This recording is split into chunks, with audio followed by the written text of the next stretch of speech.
So in the previous video, I showed you guys how to add comment in Adobe Acrobat. So in this video, I'm going to show you how to edit the comment. Yes, there might be those times where you might have mistyped some words or you want to edit the comment, but you don't know how to. That I'm going to show you in this video how to do that. In order to comment, you can simply go to this panel that is on the right corner. And at the second option, you can see the icon of comment. That is edit, delete, or reply to comments. Simply tap in that icon. And so these are the comments I had done before. So in order to edit this, you can simply tap in this three-dot bar. Tap into the three-dot bar, and you can simply see this drop-down menu. And on the second option, you can see edit options. So we tap in there.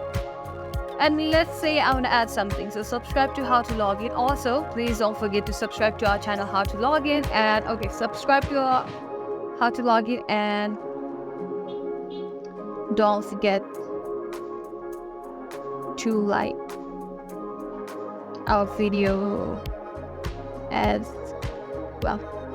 Alright, I guess this is it. So since I have done some editing, if you're done with it, simply tap in post, and there you go. So this is basically how you edit comment. I hope this video was useful. If so, please consider subscribing and liking our video. Oh, I just found out one thing. I think I made some spelling error, as I always do. So that's not RT. So this way I can easily edit the comment. I don't have to worry about my spelling mistake or any grammatical error. So okay, with that being said, please don't forget to subscribe and like our videos. Thank you for watching.